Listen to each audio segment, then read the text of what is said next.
You're listening to the Perth Property Show, Australia's only weekly property podcast by West Australian experts for West Australian listeners. Catch your latest episode every Monday at 7 a.m. Good morning, everyone. Welcome to the Perth Property Show. My name's Trent Fleskins, your host. As always, it's been a few weeks since we've had this genius in the room. It's Carlo Bordi. We are talking tax, of course. Carlo, the finance space, interest rates have been running havoc through a lot of people's disposable incomes recently. They're having a look, possibly, hopefully, at refinancing their loans. They're always looking at what they can and can't deduct as well. I thought I'd get you in to have a bit more of a conversation about the details on a few of the wrinkles you're seeing, you're talking to me about over the phone on a weekly basis, where other clients you've got to getting caught out on different things, opportunities you're seeing, split loans, all these things that come out. You can obviously have a chat with your mortgage broker about this, but at the end of the day, it's your accountant who's going to be trying to reap the benefits for you on the deductions, right? Morning, Trent. Look, absolutely. Obviously, the topical issue right now with what's happening in the market is every time you blink or every 4 weeks, interest rates are going up. I think it's important for people to understand the direct and indirect implications of this, especially in relation to them having an investment property. That's really the first part of the equation here, isn't it? Is that you can't deduct your interest on your family home loan, can you? No. Obviously, if it's your family home, you're looking at reducing that as well. And some of these comments that I'm making today, I'll be reflective on that. But more importantly, with a rental property, in 99% of the cases, the biggest cost in having a rental property is your loan and your interest. In terms of your annual expenses. Yeah. You've got insurance, you've got your rates, your shire rates, your water rates, land tax possibly is a cost for you as well.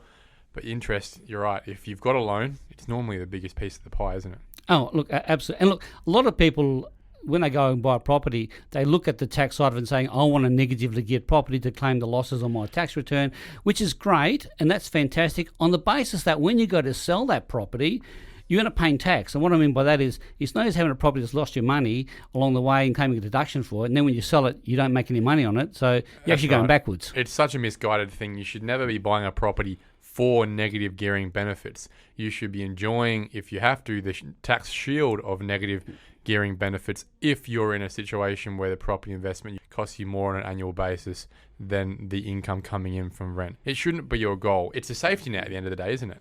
Well, it's a short-term goal, but I think the long-term goal should be, I'm buying this property to get a deduction while I'm holding it, but then when I sell it, I'm going to make a killing on it and I'm going to pay capital gains, but that's fine because that's extra money in my pocket at the end of the day. Isn't the best scenario where not only have you made money from capital gains from the value of that property increasing over time, but also on an annual basis, you're in a situation where the rent is more than your costs? Oh, look, ultimately, the only reason why you should have a loan on a rental property is because you've got other debts or you just haven't got the money to fund that. If you've got money to fund that purchase, either through an equity line or whatever, you should always be in a position where you minimise your costs. And interest, if it can be minimised by not having a loan if you don't need it, then you don't have it. Well, it's become more prevalent in the last few months, hasn't it? Most people have been sitting on investment loans of 2-point-something% 6 months ago, and now a lot of people will be in a position where they're paying 4.5%, and that's really a doubling of their interest payments, right? What it might have cost $18,000-$20,000 in interest for your average investment loan, that's now sitting up in the 30s. With rental returns increasing as well, what it's cost you in interest far outstrips the extra rent you're collecting, so you're actually worse off. Well, that's the whole point of negative gearing, right? So if it gets in a situation where your interest expense, or any expenses really, and we'll talk about how they are treated today, becomes more than the income you get from rent, then there is, just like any other business, an ability to claim a portion of that loss back based on your effective tax rate for that year or the rest of your income, right? Yeah, and look, the way to look at that is the very most you're going to get back out of a loss is 47%. That means you're earning over $180,000. And most people who invest in properties don't necessarily earn that much, so they're getting less of that back. All right, well, let's talk about the first topic today. What do you got? Okay, well, I think we're going to stick with interest rates going up. So what should we be looking at?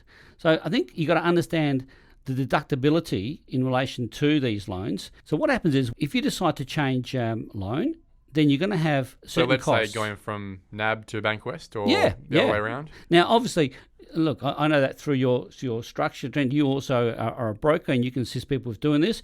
And brokers normally look at all different avenues and different banks and what they're lending to get the best deal. But irrespective of that, when you exit a loan, there are certain costs in leaving that old loan. And when you enter a loan, there are also new costs. So, for example, if you're entering a new loan, there's going to be bank charges to set up, there's going to be stamp duty on the loan. And if you don't have enough of a percentage in relation to the value of the property, that you could be charged lender's mortgage insurance. That's pretty expensive. That could cost you, I don't know, between $8,000 to $16,000. Yep, I've seen it be more than that, definitely. Yeah. But that sits on top of the loan. Generally, most people will capitalise that into the loan. They won't pay that as a cash cost up front, right? They won't. But what happens deductibility-wise, the commissioner only allows you to claim that over 5 years. So, if you're spending $15,000 on the lender's mortgage insurance, then you're only going to get $3,000 a deduction per year. So you're sort of amortizing it over a period like it's a depreciable asset, being an air conditioner or something that you've built. What's that all about? Why has the ATO treated it that way and not just a normal expense you can claim in the year that you incurred it? They defined the lender's mortgage insurance as a borrowing cost, and the definition for borrowing costs have always been 5 years or the period of the loan, whichever is the lesser. So if you've got a 3-year loan... Which we never have. So you claim it over 3 years. So basically, working the sums can happen 5 years. And sometimes it actually goes over 6 because you're never normally going to take a loan out on the 1st of July. So if you take it out in December, well, then you're actually going to straddle 6 years.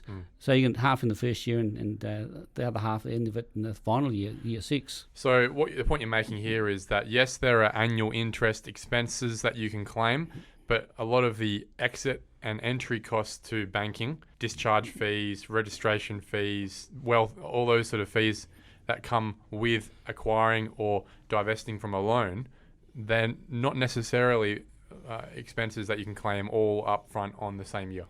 Well, with you getting out of the old loan, if you've only been in that loan for a short time, whatever you haven't claimed, because let's say you've only claimed 2/5 of the borrowing costs, when you exit that loan, then they become fully deductible. So when you exit a loan, you get all that. It's when you enter the new loan that you have to then claim that over the 5-year period. All right, so let's talk about refinances and push it a little bit further.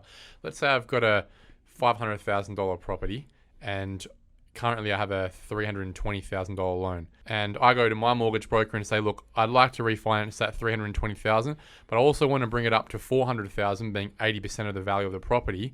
And that $80,000 that sits on top is a cash out for me to buy another property or do what I want with it. How is that treated from a deductibility point of view? 2 scenarios that exist with that comment you just made.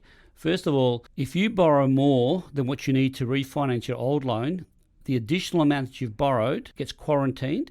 If it gets applied to another rental property, then as a percentage, it's deductible. However, if the bank simply says, hey, listen, look, we can round it to $450, you need a smaller amount, and the rest of it you can put into your bank account and do whatever you want with, well, then that percentage of that loan that goes to your bank account is non-deductible. It's only deductible if you then use those extra funds to acquire another asset that is deductible, whether it be shares or whether it be property. How do we prove that? Just by bank transfers to say, well, we have that spare $80,000 and that's gone towards the deposit of the new home? The paper trail shows it. The only problem with that is that when you do the refinancing, if your bank says, look, here's the extra amount of dollars, and let's say it's $70,000 as an example, and you go, yeah, let's put it into my bank account, and then in 2 months' time, I'm actually buying another property, and I'm going to use that as a deposit. That does not make it deductible, because at the point of time when you took the loan out, which is when you do the refinancing, if you don't apply those dollars immediately for the purchase of the new asset, then they are deemed to have gone into your personal private account, and they're private. Geez, that's pretty big, Carlo. That could be a lot of money people are leaving on the table with regards to their deductibility for the rest of their loan's life until they refinance it, right? Look, absolutely. And look, I've got a couple of other comments I'm going to talk about soon with regards to strategies and maybe using offset facilities which can solve these problems. So it's important that we discuss that. So what happens there is if a bank does give you the facility, one of the things which you're going to refinance is try and select a loan that enables you to have an offset facility. And what I mean by an offset facility is whereby whatever you borrow, you can then put savings or extra funds that you've got into a separate account, and instead of being charged interest on the total loan, the interest is charged on the difference between what your loan is compared to what you put into savings. So if I were to put some figures onto this, if you borrowed $450,000 and you got $50,000 cash sitting around and you don't need it, you put it into an offset account. So now the bank will be charging you interest on the $400,000 loan. And you can do that to the full amount if you want, if you can. Great strategy. But if you need that later on, you can pull it out, and it does not affect the deductibility of that loan, because technically you've never reduced the loan. All you've done is reduce the interest component and not the loan itself. With regards to the offset account, if I've got my family home, which might have an offset account connected to that, and my investment property, which has an offset account, wouldn't I always want to leave my savings in an offset account connected to my family home, because I'm therefore maximising the interest expense sitting on the investment property that I can deduct? Oh, look, absolutely. In relation to the strategies of an offset with a rental property, you only utilise that strategy when you don't need those funds for anything else. So if you've got any personal debt, obviously the first thing you do is you minimise or you reduce or you use an offset facility for your personal debt. Because it has a higher interest rate. Well, the reason why you do that is because on a personal debt, there's no tax deduction. So if I give you an example, if you had $1 million loan, of which half of it was for your own house and half of it was a rental property, and you've got $300,000 of cash because you received from a deceased estate or something, you have that in an offset facility against your own house, not against the rental property, because the rental property is deductible and the house interest is not deductible. Great point. And I think a lot of people would learn from that today. They quickly go and check their online banking just to go, oh shit, where is my offset? Where is my money sitting and against which offset account? Because I hope that I'm not shooting myself in the foot here by leaving money against a property that should be maximising the interest expense claimability every year. Oh, look, absolutely right. And look, and the ATO are actually really sticklers, and their audits look at three different main areas. One is interest deductibility. So in other words, is the interest you're claiming correct? They're looking at borrowing expenses. In fact, I've just had recently a young gentleman who we claimed $3,500 of borrowing expenses owing to this lender's mortgage insurance that existed. And the ATO just adjusted it down to nothing. And their comments were, if we're wrong, let us know and we'll re-amend the assessment notice. So they're very radical on this. Fortunately, the client's information we'd originally supplied was 100% right, and they're in the process now of amending it. But they're in the business now of asking for forgiveness and not permission. Absolutely, and very aggressive, very aggressive. Why do you think this is? I've been doing this for 40 years and I've never seen that approach ever. Normally they ring up and they say, oh, is this right? Have you put in the wrong box? There's something funny here. And you say, look, I can send you a copy of the document, and it's done. There's no adjustment done. They just leave it. This new approach is very interesting. Let's use those words. What's the third bucket that they're looking at? Repairs. Repairs has always been contentious because people get the mistake of claiming improvements as a repair, and the difference at times may appear subtle, but there's definitely a line there that needs to be understood. I've got a lot of friends who ask me that specific question.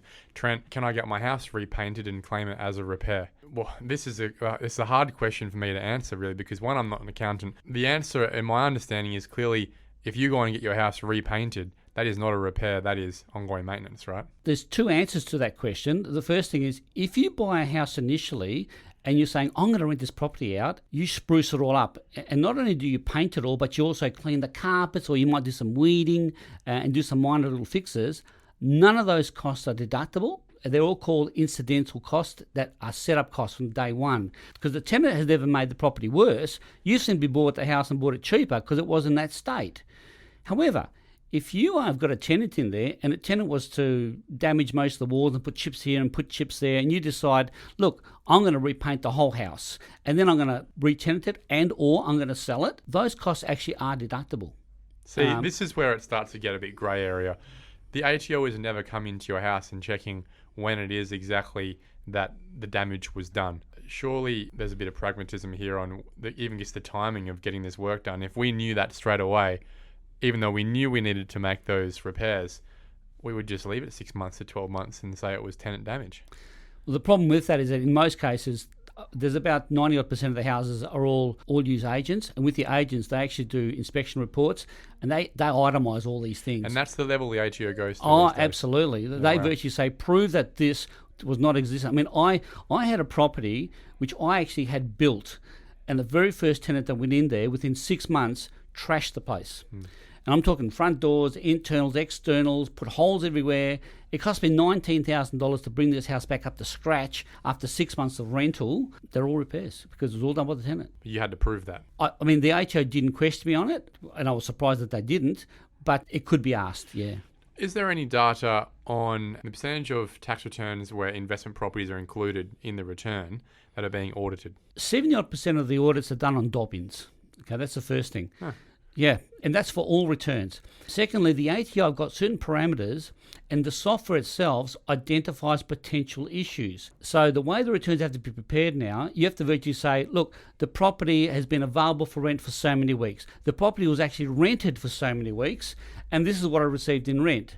And these are my expenses, and certain expenses have to be classified into their little boxes, and the ATO mainly target the interest, the borrowing expenses, and the repairs. So expenses are easy, but the reason why they also target the income, they might ask the question and say, okay, how many weeks was this property available for rent, and how many weeks was it rented? And you might say, oh, the whole year. But you've only collected $10,000 in rent. Yeah, that's because my son lives in there, and he looks after it really well. Well, then that opens up a whole hornet's nest with the ATO because it's a non-arm's length transaction.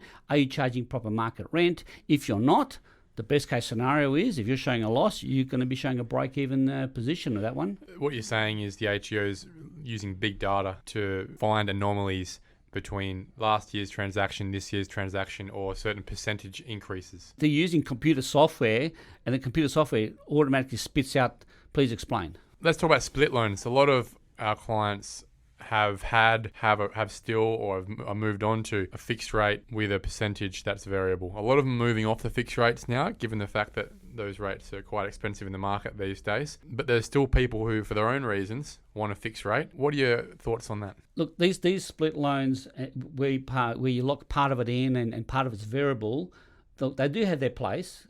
However, the banks normally, when they charge you the interest rate on the fixed loan, they normally get it right for 78% of the time, which means that you lose out as a taxpayer or as a client.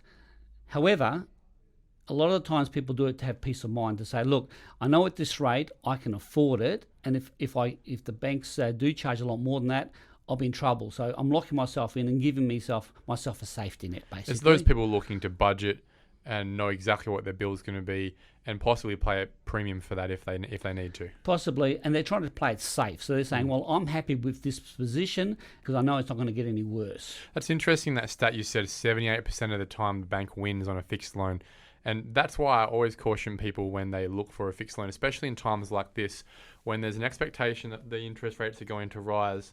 The banks play on that fear, and they price in that fear premium, I think, with people in a situation where, and people need to think about this, if the prevailing rate at the moment is 4% and they're offering you a fixed rate of 6% for 2 years, that means that for you to have one out on that fixed rate contract you take with the bank, the interest will need to have gotten to 8%, for example, over that time for it to have evened out. And what I mean by that is if you're going to have been able to have paid 4% right now, but you're going to take a 6% position for 2 years, well, half the time the interest rate would be below 6% in the variable space, and the other half of the time it would be up to as much as above by 2% for it to even out. Does that make sense?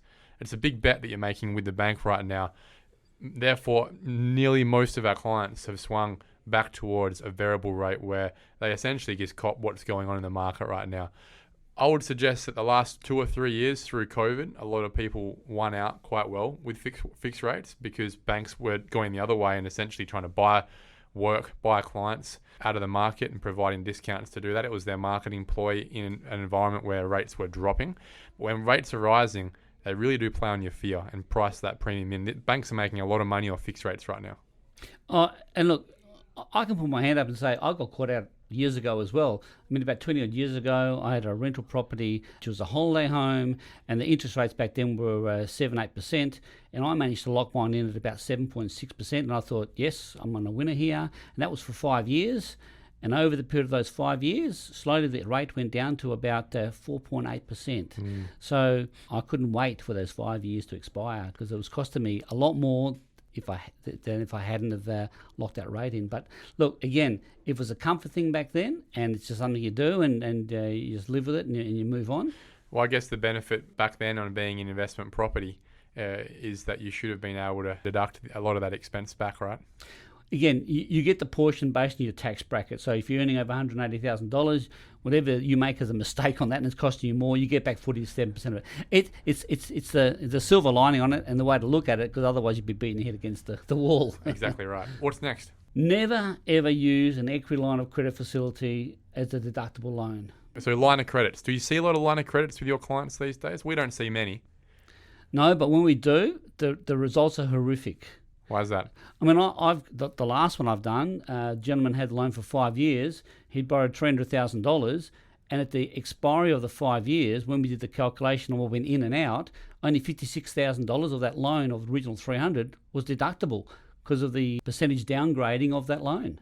And how does it get downgraded? Is it because he's using that money for non-investment purposes? The short answer is yes, but also what happens with these equity lines is that your rent goes in there, your wages go in there, and then your cost of living gets taken out, and your holiday home and your holiday expenses get taken out of there, and you buy another car, and you pay your council rates and your water rates for your own house. So every time that the loan goes down, for example, you put your wages in there, that level that it goes down by or down to is now the level of the loan that's only deductible. So if I give an example, if you had a $300,000 loan and your wages go in there for the month and it's $5,000, now the loan's at $295.